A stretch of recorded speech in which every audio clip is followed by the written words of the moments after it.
Hello, everyone. Welcome to Meredith College. My name is Todd Jones. I'm the gallery director of the Frankie G. Weems Gallery. I'm very happy to have Julie Anne Greenberg here showcasing her artwork and charting the uncertain in the gallery. What I'm going to do is I'm going to go ahead and read through the press release, and the artist will then engage and have her artist presentation. And at the end of the presentation, you feel free to ask Q&A. And then afterwards, we will go back into the gallery, and then the artist can answer any other additional questions. The Frankie G. Weems Gallery presents Raleigh-based artist Julie Anne Greenberg in her exhibition Charting the Uncertain. Julie uses the visual vocabulary of weather and meteorology to create multi-layered three-dimensional relief work and dramatic wall installations. The process begins with creating weather textures using sand, water, or ice and screen printing them onto painted paper and the other surfaces. Just as the meteorologists attempt to predict the weather, humans hopelessly attempt to forecast their own lives. Each work becomes a meditation for the many things that are out of our hands, but that we try to desperately to control. Thank you so much, and help me welcome Julie Anne Greenberg.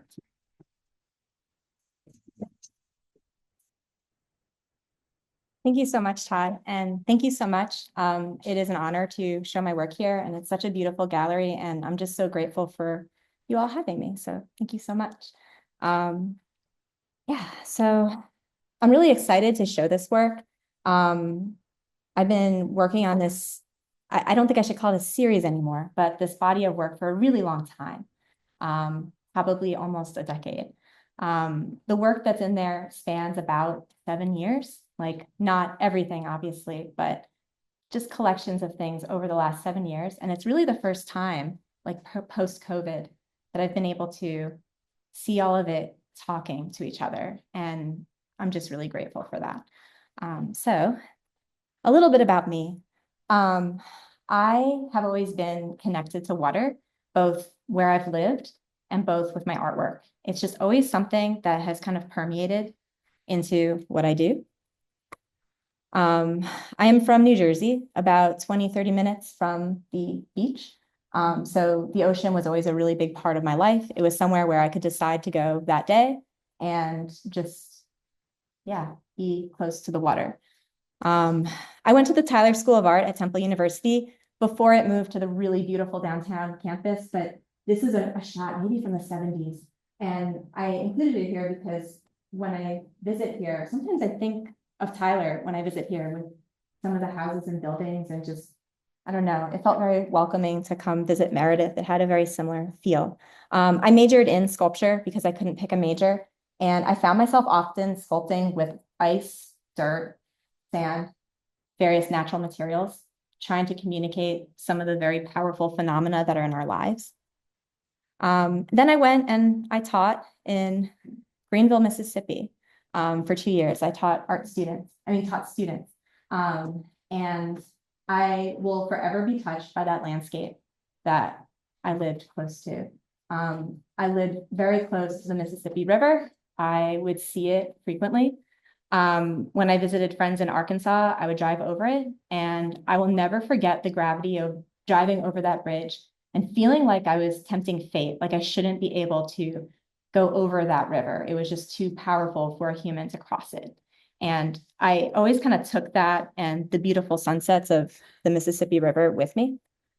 And then I got my graduate degree at Ohio State in printmaking. I decided to go back to images. I was a sculptor because I was a dabbler, but I really wanted to start with images. And if it became an installation, that's what would happen. And it rained and it snowed a lot in Ohio, which will happen later. And then I moved here, and I've been in Raleigh since 2010. So that's about 15 years.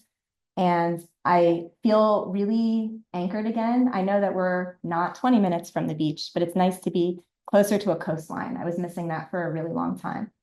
One of the themes I think of my work is, I used to see myself as a landscape artist, and I used to always say to myself that landscapes happen to me after I leave them, and that it is the memory of the space and not the space itself that inspires me. And for the next 15 years, all of these places began to do that for me.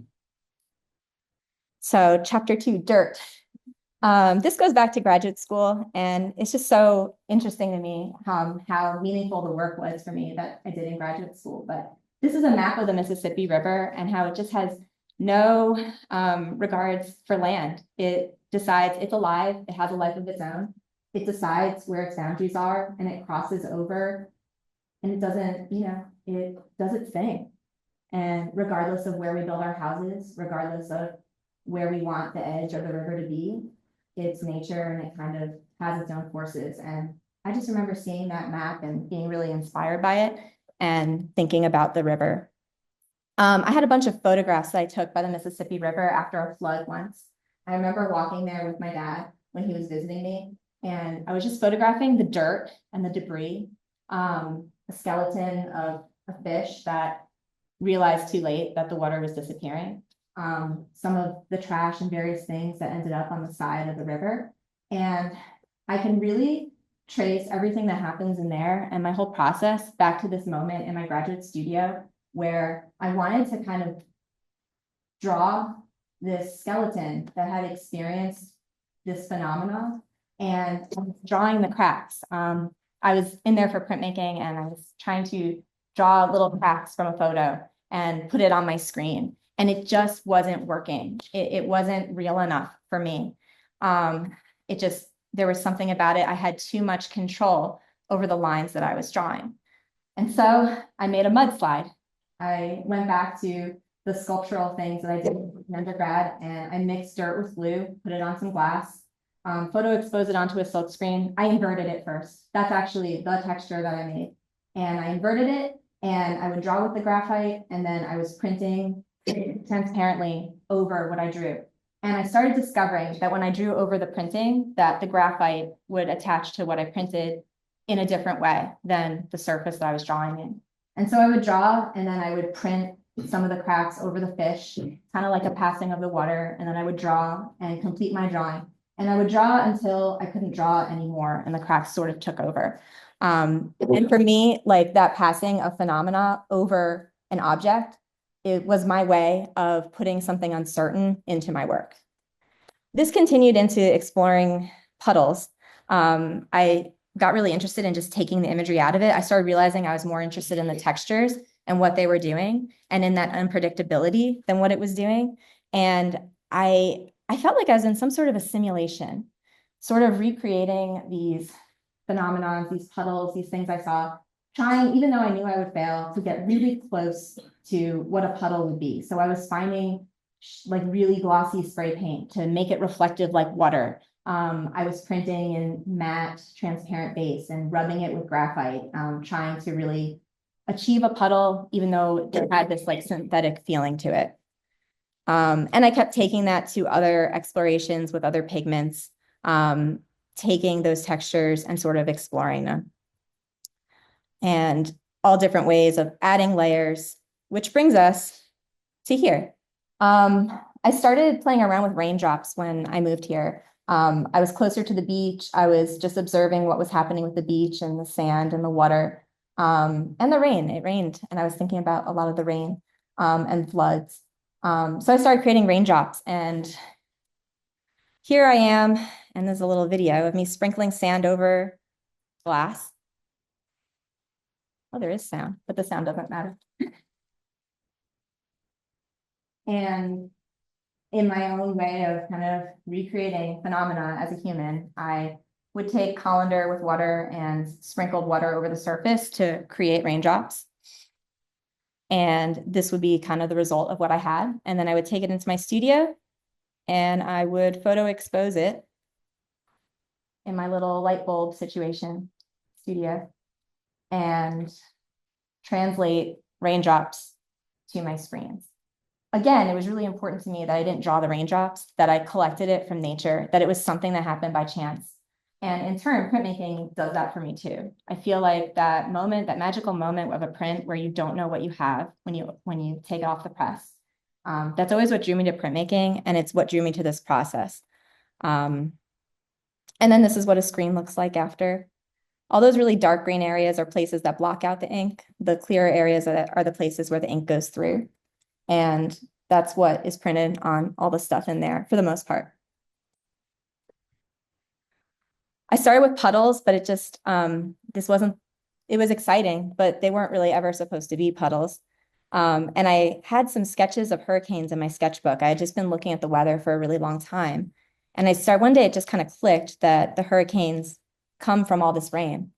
And I ended up doing a project where I was in like a print trade and I had to print on paper again. And I didn't know how to do this process on paper, but then I got really excited because I could cut the paper.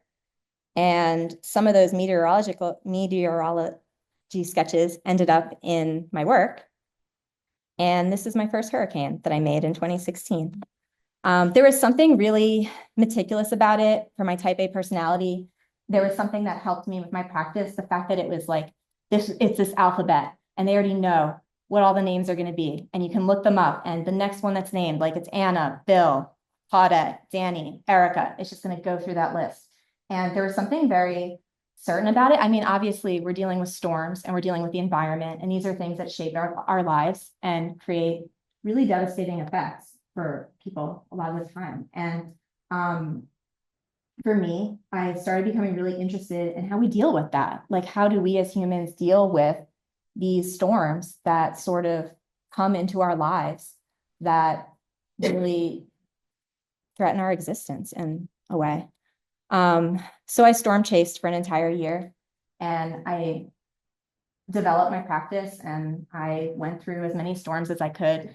I did this is the 2015 cycle, but I made all of these in 2016 and I just kind of went through the alphabet until the next set of storms came and then I started another alphabet.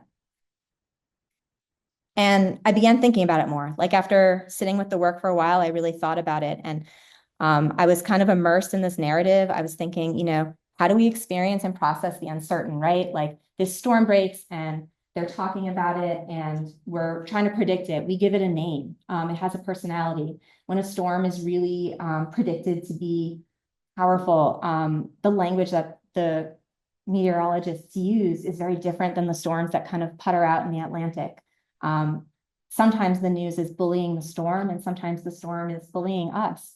And the way we handle that is different from time to time. I had these rules for myself when things were when some of the storms were more powerful. I wouldn't work in square formats. I only used black when it was a hurricane. I was very much inspired by weather data. I would look at the moving maps. I never looked at still images. I always felt like these things were alive, like they were moving, and it was really important to respect them. I feel like there is this respect for nature that I have. It's, this force that comes in that has the power to take everything from us. And we never really know what can happen. I'm always playing around with blipping, like with the colors. I really enjoyed how in these maps, sometimes there's just like a moment of a color that is red. And, okay, like anytime a storm is feeling really peaceful, I just kind of say, okay, let's put the red in there, let's put the orange. It has this glitchiness about it that to me was very powerful when I looked at the data. And then after doing these for a while, I started realizing that there was the science of what I was studying and looking at, and then there was what was happening in my studio, and that they were different things. I was very interested in this. I was very interested in how it affected our lives. I was very, and with a lot of the larger storms, I like the installations, I typically would only install them in like a very specific community, like Florence, for example. That's only the second time that I've installed that. And it really went through, Greensboro. And that's where it was shown. I made that work for that community at that time. And I play with kind of shifting how it's displayed, like maybe when it went through Raleigh. But it's really important to me that like the work is allowed to have a life in the studio, and I let it have a moment to abstract and kind of come into its own. And while I start there, it often ends up somewhere else. And I want to make myself feel lost. So back to printmaking, back to using the natural forms, the fact that I'm not drawing the raindrops, that when I cut the pieces, I cut around them. Like I really always wanted to respect the raindrops. And so that act of like, ooh, it would be really great if it was shaped like this, I kind of had to abandon that. Like there's all these pieces, they don't really fit together, and I have to sort of navigate how they're going to come together, how they're going to piece together, even though it might be glitchy or not quite harmonious. And I'm just kind of getting lost in this world of hurricanes. And I remember the day where I said, wow, this fly came in the studio and I thought one of my raindrops was actually water and tried to drink it. And it was just like a moment. Wow, I've really kind of gone off the deep end with these storms. What am I doing? Yeah, so I always had more questions to answer, more formats to explore, and I kept exploring them. And this is one of the last ones I did right before the pandemic. And I started asking myself, how did I get here? Why am I making these storms? And at this point, I've been making them for about 4 years or so, and my life is going on. And I always noticed when I was at openings, people were telling me, hey, oh my gosh, yes, I remember when this happened when I was a little kid and our house flooded, and this brought me back, and oh my gosh. And it was a very different reaction than I thought I would have. I was at first very nervous about doing these storms. I thought, oh my gosh, is this too much? And I found that there was such a connection to the lives that people had, and it would connect people to a very specific place and time. But it was also connecting me to very specific places and time. And I started remembering, oh yeah, I made that storm when these things were happening in my life. That's a storm I weathered through something that was really challenging that was going on, something unpredictable that maybe I didn't expect. And it became about more than storms after a while. This storm, by the way, was active when my son was born, and it made 2018 an above average year. Chapter 4, ice. So the pandemic happened and it all froze. Everything just stopped. So I was making my storms and I had this idea of where it was going next.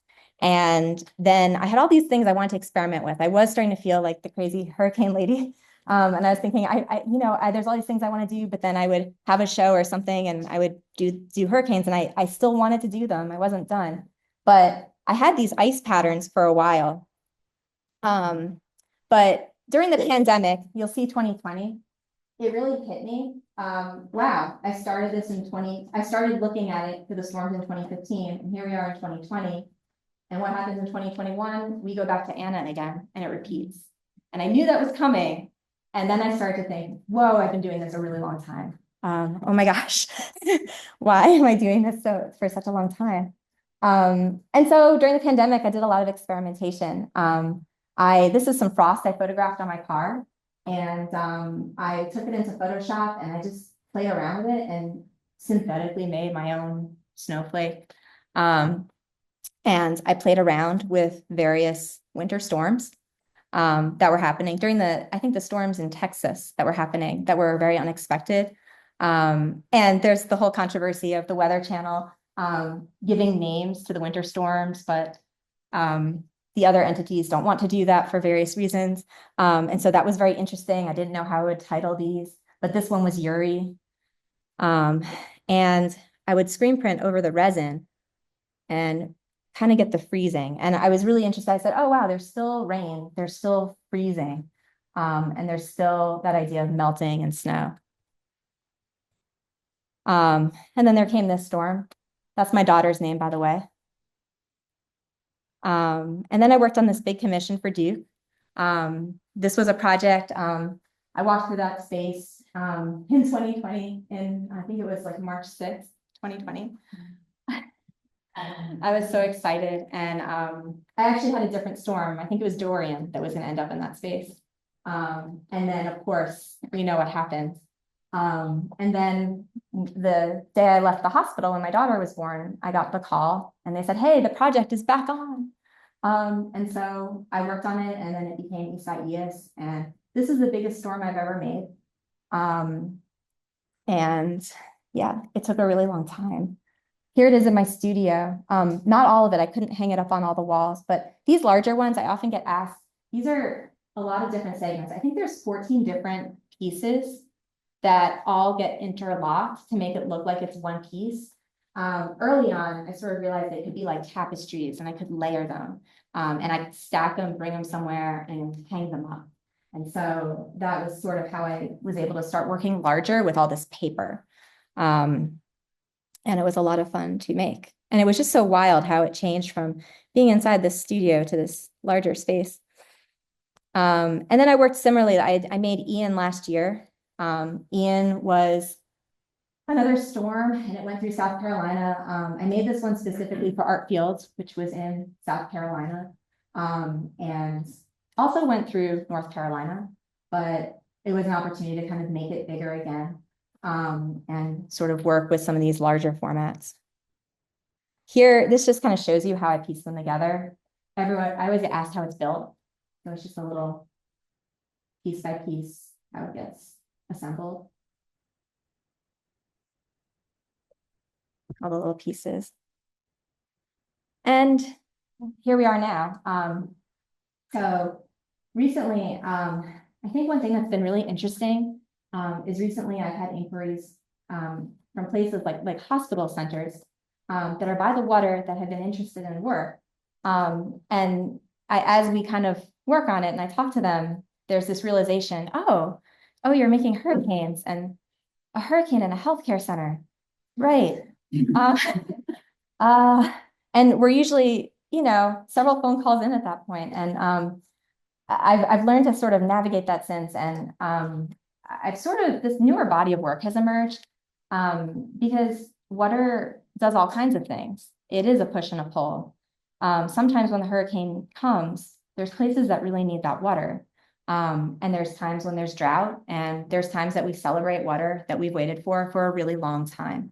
And so this later series from 2024, a lot of the work I made in 2024, I started exploring droughts. I started looking at various maps, various things that showed water, inches of water and the lack of water and what it looked like before and after. And I just thought, what better thing for a place of healing than, these homages to water and rain and hope that we hope for a lot of the time when we're seeking something that's healing. And so I made a bunch of these larger ones, and I've been really excited about this. And I think one thing that I think is really interesting for me is that a lot of these drought pieces, like these celebratory water pieces, these pieces about joy, a lot of them really look like some of the hurricane pieces. And as I put it together, just kind of realizing the duality of that and realizing both sides of the coin. Water comes from one place and it's lacking somewhere else. We're all part of this enclosed system. And the titles are really important to me. For all the storms, I find them in the news. So all the titles are things that have actually been said about those storms. With these were a little more tricky. I had to look at accounts of people who were really excited about rain and some of the things that that were to come. But for me, a lot of these storms have become about the way that we sort of struggle through, the way we sort of overcome. And the titles are often bridges to that for me.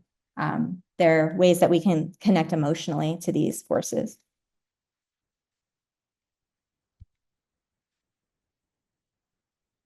And lately, I've been really interested in rainbows and sun showers. I was thinking, what more of a contradiction than having rain, storms, but also the sun shower aspect of that. And this is something I'm working on right now.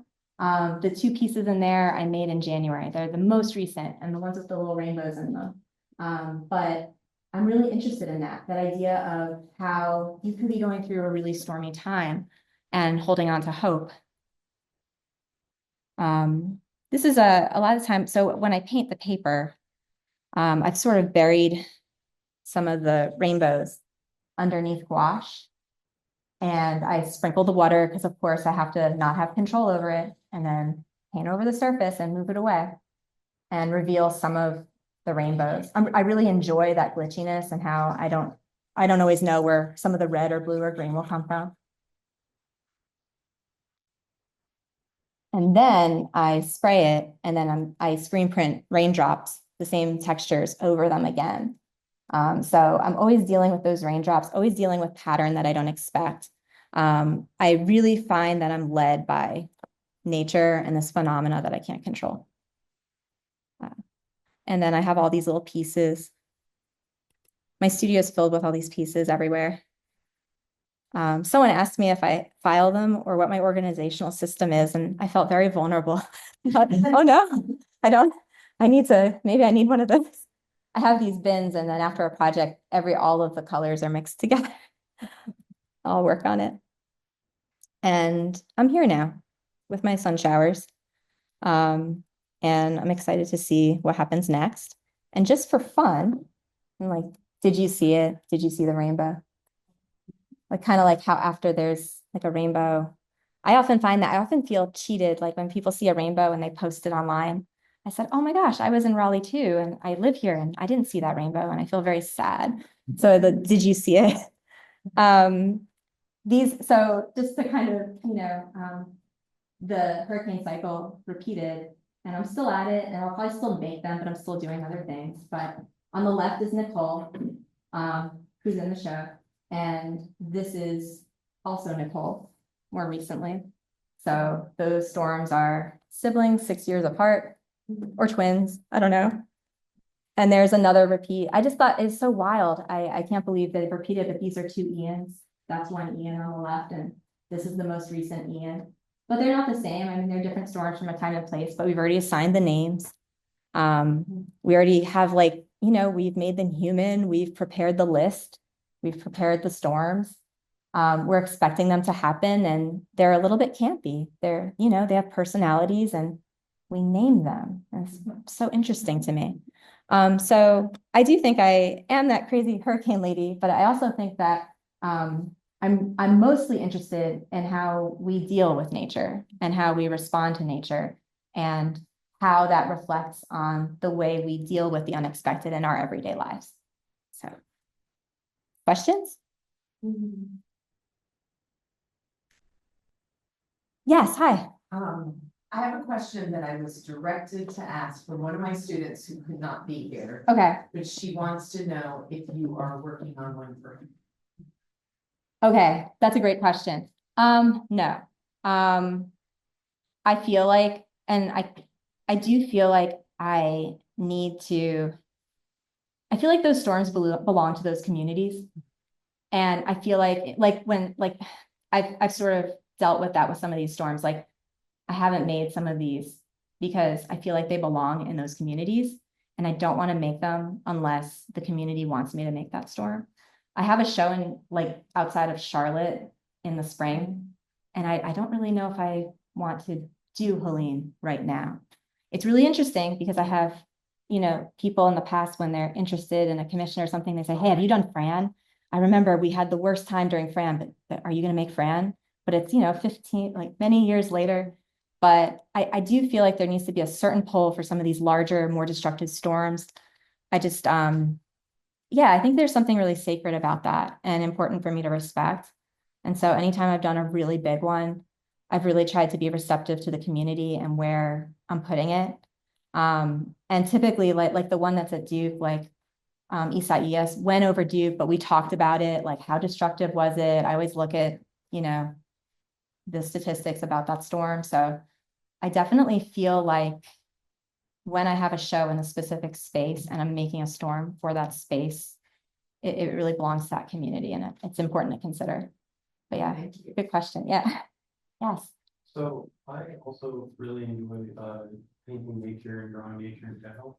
And my main focus is on organic things like trees and things like that. And I'm wondering if you have ever had any interest in doing something like that, trees. Yeah. And sometimes the effect that they can have, invasive species, that kind of deal. So I got really into trees for a while when I first moved here. I didn't include it. I thought it would make it too long, but and I didn't really get into invasive species or anything like that. But I was photographing trees closer to the beach in North Carolina and some of the flooding that happened. And this is all the way at the beginning, but the very beginning when I had those raindrop, like the raindrop texture, I took a water gun, filled it with black acrylic paint and water gunned a little piece of acetate and tried to create rain texture, but like vertical rain texture, not raindrops. And I would draw the tree and then I would print rain over it. And then I'd keep drawing the tree and I kept drawing and drawing until I couldn't draw the tree anymore. And that was like a monument series. So yeah, a very long time ago, I got into that. Like, yeah, that's really cool. Yes. So I have two questions. Yes. The first one is, the inspiration for the colors when we place them, Mhm. are they inspired by like forecast maps? Yes. So I definitely look at the radar maps. I look at the information in there. I draw them moving. I look up, I'm really interested, especially when I do a big one and I know it went over a particular city or community. I try to look it up when it went over that particular city or community. And so then I do that and I draw it, but I draw it while it's moving. And I do a lot of blind contours.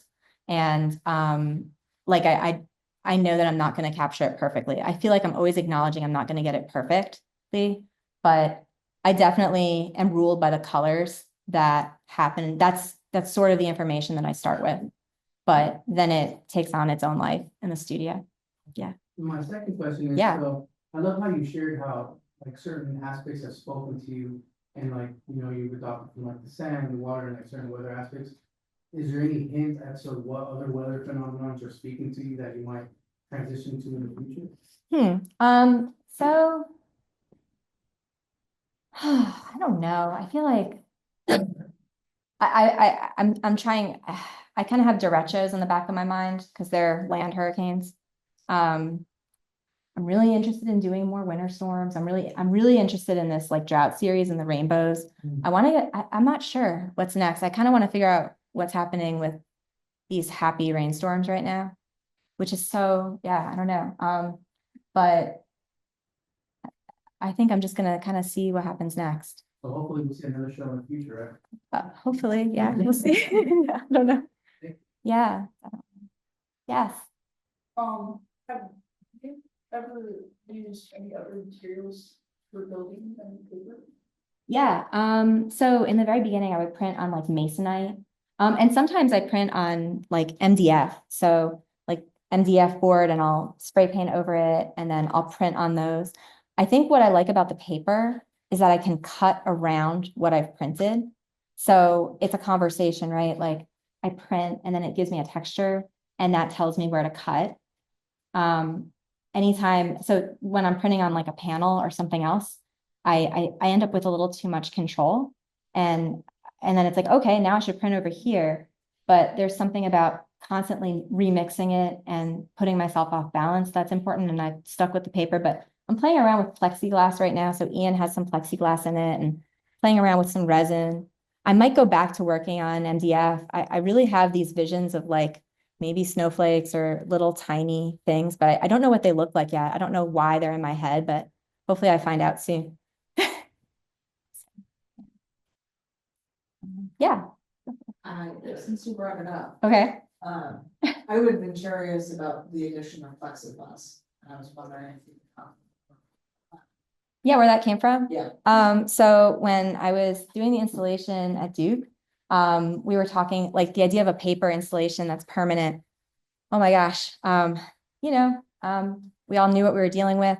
And I designed it so it was on the top half of the wall. Like that was something. And for a while we were considering maybe I go and have a fabricator do some plexiglass and make that a part of the design. And I got some samples and I went there and looked at it and then ultimately realized like, hey, someone could just come over here and scratch the plexiglass. And then the color wasn't right. But then I'd already done all these experiments. And so I thought, what would that look like? And I needed to know what it looked like. And so I did it. So, yeah. Yes. What's the oldest hurricane that you've done? This kind of brings me home a little bit because my dad lives in New Orleans for a short time and I've been through the Hurricane Betsy in the 60s, a couple of things like that. Now I don't know when this radar type was really being shown and broadcast a whole lot more, but I was just more curious, like what's some of the Like, what's the oldest storm? So I haven't really, Anna, really, I haven't gone back beyond 2015. I've thought about it and I've been asked about it before and I've done some research on it. And it's really, I'm really curious and interested in, because the radar has developed and it's changed and it's a little more rudimentary. And then there's some where they, like, what would happen if I did like the Great Storm of 1900, whatever it was, like where they don't really have radar. And, that's in my brain. But I haven't, again, like those are all really big monumental storms where it's like, if it's the right community, the right space, and it's something that needs to be in existence, maybe it'll happen. But yeah, even when I've like looked up Fran, because I get asked about Fran a lot, like, it's kind of very divided in half, and I would love to make it, but I'm sure like if it's meant to happen, the opportunity will present itself. But yeah, I'm interested in going back in time, but I sort of save those for the right time and that particular community. So yeah. Yeah.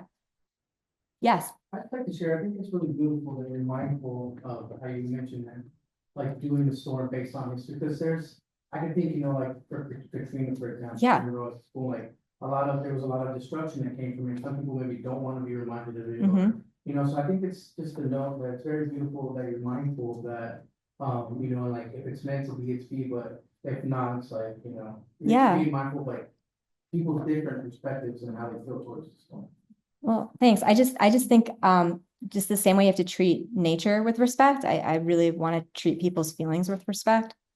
I mean, a lot of this is about respect. And so, yeah, this is emotional work. Like I think it can come across as really scientific, but the longer I've been doing it, the more I'm realizing that it's really emotional. And so that's important to me. Yeah, so. Yes. Have you ever thought of memorizing it? So it's like, I have.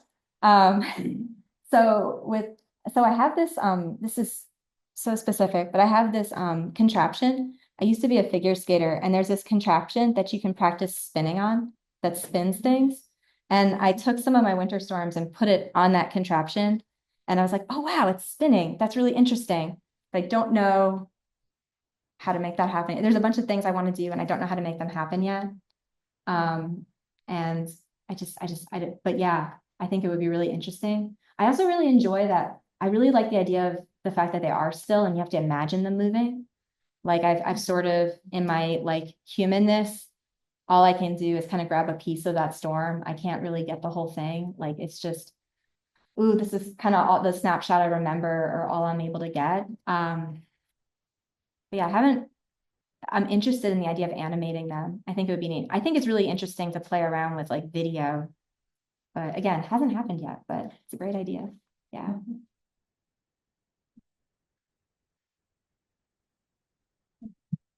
So thank you all for coming. Please enjoy the rest of the reception.